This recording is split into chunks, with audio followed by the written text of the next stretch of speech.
Guess what? Secret House is back. The three of us. Secret House is a Tokyo-based hip-hop art and culture project. We get together and talk about independent underground hip-hop out here in Tokyo, but hip-hop music from all around the world. As you can see, Jet is graced by the light of God. Yeah, you know what I mean? Which makes a lot of sense because today we're reviewing an artist whose name I might fuck up right now. Psypiritual. Psypiritual? Is it just spiritual and it's just spiritual? Yeah, I don't. You never know. It's like psyche, psychedelic, and spiritual or some. Yeah, it's a portamento. There go. I'm back on my French shit. Hey, you know what I mean? The album is called If Allah Was Aztec, which I love. It is 6 songs, just an EP, 15 minutes. It released July 19th. Now, I don't know much about Psypiritual because he seems to be kind of a growing, emerging artist. But from what I can tell, he is a Tucson, Arizona emcee artist. I do know, and I did first hear about him on his collaborative project with the producer, The Lasso, which dropped on Mellow Music Group a few years back. I saw a video, and I was like, oh, okay, this... I subscribed to Mellow Music Group's YouTube channel, and I was like, okay, this fool's pretty hard.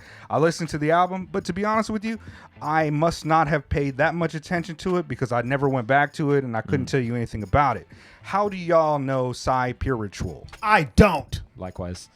Okay, so we just getting into it for the first time. Yeah. He's like he's a Mexican artist. It stands out in his music. He really reps it, and yeah, I don't really know him, but I know on this album a person named Illa Than Most did all the production.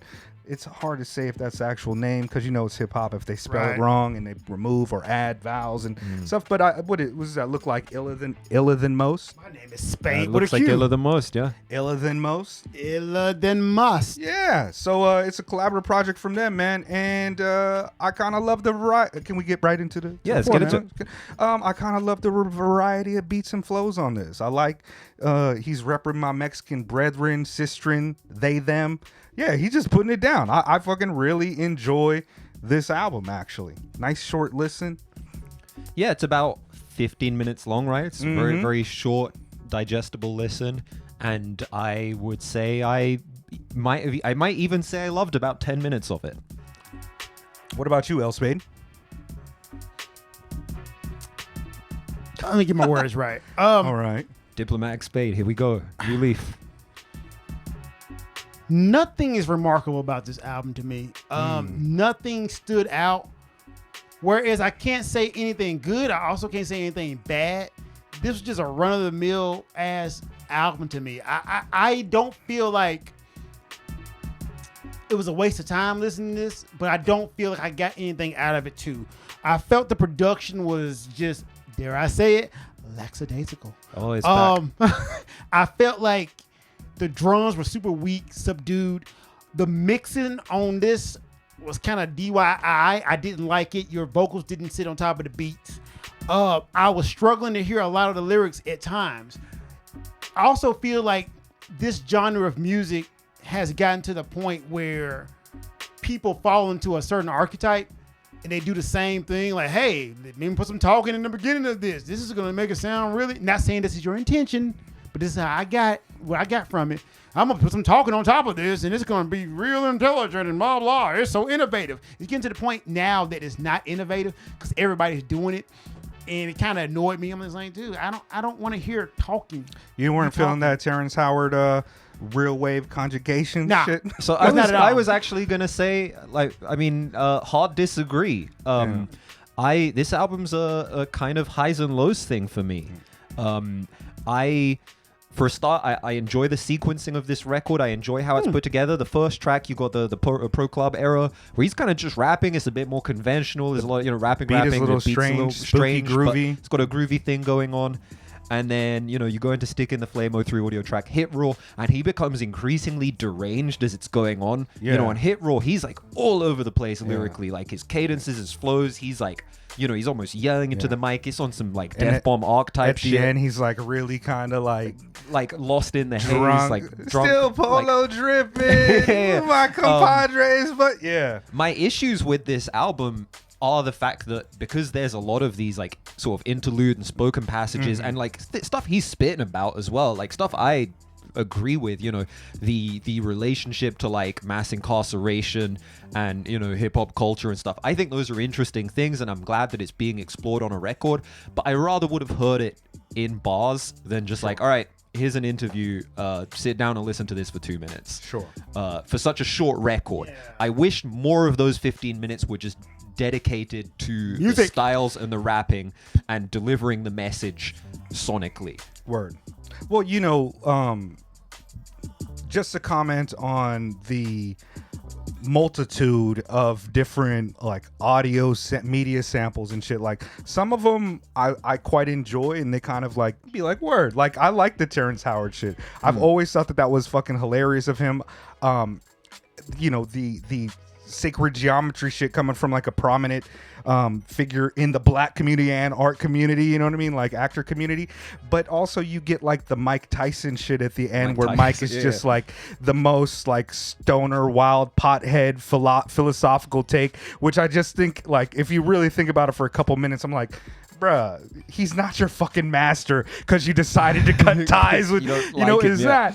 And there's also the BlackRock and Vanguard conversations that are having about running the prison industrial complex. And one of the things about Psypiritual that I do like is that it is some real human shit. Yeah. It's a balance of being like a Mexican cat who grew up perhaps in poverty in the hood selling drugs. There's a psychedelic appreciation aspect there, which I think is also tangentially connected to the conspiracy theory rhetoric and sacred geometry shit that he spits about. And while I find that like interesting, it's also just ideologically something that I don't really care for in a lot of ways. Like I used to be an anarchist who was down with Terrence McKenna, Tim Leary, psychedelic hallucinogens as a form of consciousness expanding. I read Drunvalo Melchizedek in the Flower of Life, you know what I mean? I've been to a rebirthing breath workshop with Bob Frizzle back in the a meditation,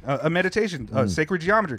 But when we get to like I can get down with all that stuff. I think for me the problem is just the mix, or the mix is in the cooking sense. Is off to me. It is like, if all of this was still present, but the album was 30 minutes long, I wouldn't have even thought about it. I wish more of that had just been dedicated to the substance of the record, because I really, really enjoy... I was a big fan of the rapping on here. I was a big fan of the production on here and the delivery. I said that great lyrics at points at times, but get lost in the mix. Like, I just and really by mix you mean like the sound? Yeah. It's just... I don't know, man. I just... mix your shit, guys. Like, mix it. Like, put your vocals on top. Like, I know you're trying to be creative and you're doing all this stuff. You're trying to innovate. Sure. But once again, please, just let me hear your vocals. Word. I just want to hear them. I get that. I often wonder at times if they're making like an aesthetic choice or if it's just a skill level ability. Yeah. Like, not everybody has like a really refined ear to kind of pick up on those nuances. And also this comes from the tradition of DIY, which tends to be more lo-fi and shittily mixed. Well, let me stop right there though. Yeah. Like, here's the thing, right? It doesn't have to be shittily mixed. Sure. If you just take the time and learn how to use your shit. Word. I push back on the notion because all my music has been DIY, and I know like a lot of major artists now doing DIY, but it's DIY. Still DIY. DIY. Do yourself. Do yourself. Do it yourself. Do yourself. Did I say DIY too? DIY. But my thing is, guys, like, you can do it professionally in such a way. And I get it. When you're mixing, sometimes, man, you're used to hearing it and you hear your vocals and sometimes it ducks under. But, let it sit for a second, come back and mix it, man. Because this album had some gems in it. Love the lyrics at point in times. Word. But the mix just makes you lose it. Word. For me, that's not really an issue with the album. And even the kind of skits are not. I think it's a pretty tight, quick listen. And there's a lot of moments on this album that I really enjoy. I actually, listening to this, I'm like, man, I really like this album a lot. He's not saying the most profound things at any real point, and even the skits are kind of like laughable. If I wanted to really pick apart this Vanguard BlackRock thing and the problems of conspiracy theory, I definitely would. And as a Marxist, I find that pretty laughable, that often these conspiracy theorists I won't get into it too much. We can have a further, deeper discussion if you ever want to hear me discuss why all conspiracy theory generates from the right. We can, but this is just fun. Like sometimes it's dope to me. Still Even polo dripping. I don't know if I agree that Black Rockering actively encouraging the label to push a thug lifestyle to throw more people in jail to keep prison quarters more active. Obviously, there is like elements of that are absolutely true. Well, they're investment stewards. They're not exactly. The clients own that. But you know what? I kind of just like the whole hazy conspiracy psychedelic aspect. Like I said, this album sounds like it belongs on Death Bomb Arc. Word. It's radical even when it's not being politically radical. And that's something I really dig about it. This album feels like a zine to me. It feels like a hand-drawn flyer somebody hands me at a protest. I'm also West Coasty. So when you have a skit about like the higher the socks, the downer the fool, as far as I know, I'm like the only cat in Tokyo that is still rocking like knee-high tube socks and shit, because I'm a West Coasty cat. And I gotta say, one of the other things that endeared me to his art is that it is rare to come across a Mexican artist that is putting down something with this type of content. And so to hear him using, Mexican slang and the Mexican language mixed interspersed with his bars, for me is kind of like, it reminds me of West Coast. It reminds me, I never spent a lot of time in Arizona, but it does remind me of a lot of the fools that I used to kick it with.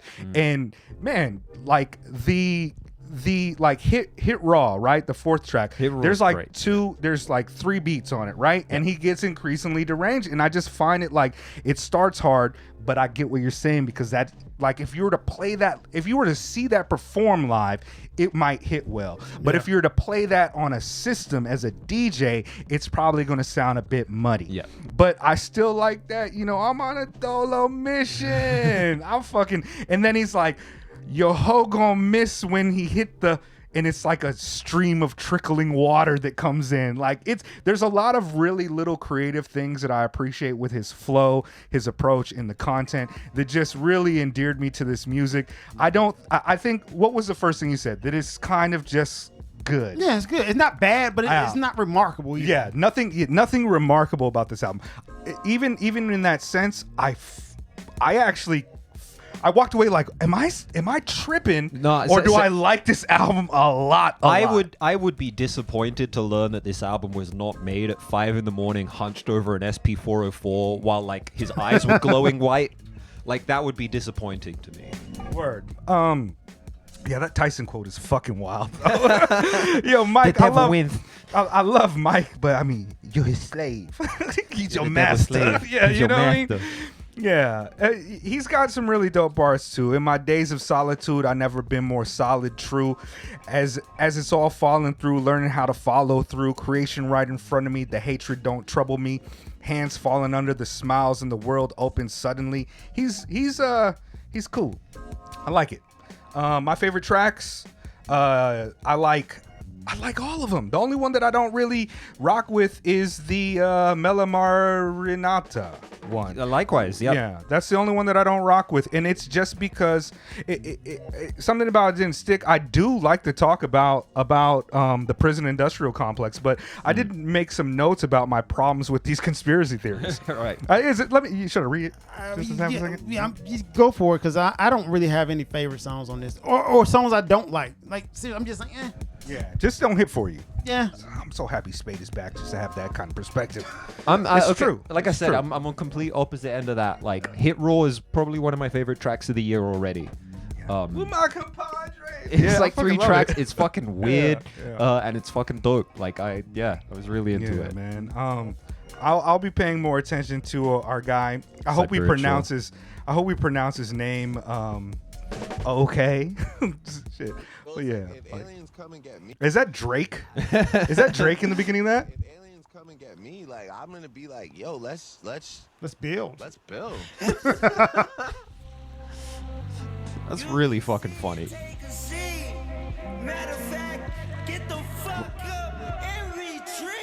Yeah, it's not nothing special, but that trickling water running, that bubbling brook stream. Bubbling brook. It sounds like he's like really faded on this shit. Yeah. Yeah. Yeah. Like same track, just.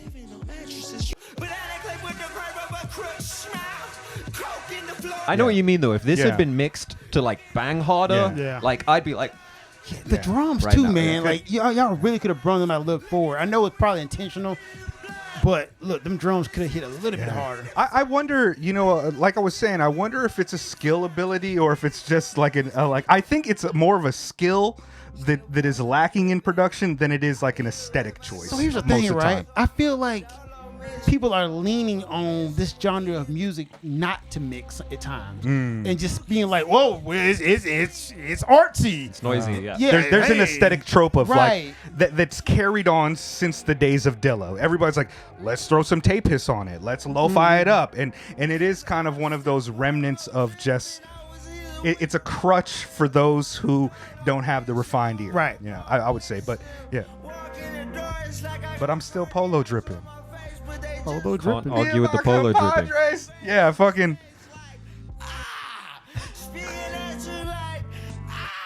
I fucking yeah, man. This might be one of my favorites of the year. Yeah, this is Shout hard. out to Psypiritual, fucking Secret House Against. Apropos of nothing, I saw when I was doing some research ahead of time, the Psypiritual had a collaboration with an artist and I believe like podcaster who goes by Zard, Z-A-R-D, which is the About it same for Zod? name as, that was my accent coming through there, right? Zard. But there's a very, very famous Japanese like band, but also kind of a singer. Kind of like, you know, how like Sade and Jamiroquai are bands, but everyone just assumes that Sade is just Sade the singer.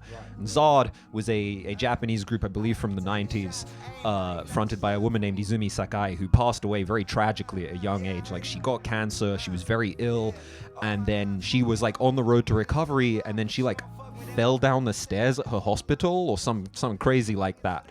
And passed away, you know, died lying there in the rain, and died from her injuries. Really, you know, tragic story, but like a legend and an icon in Japanese pop music.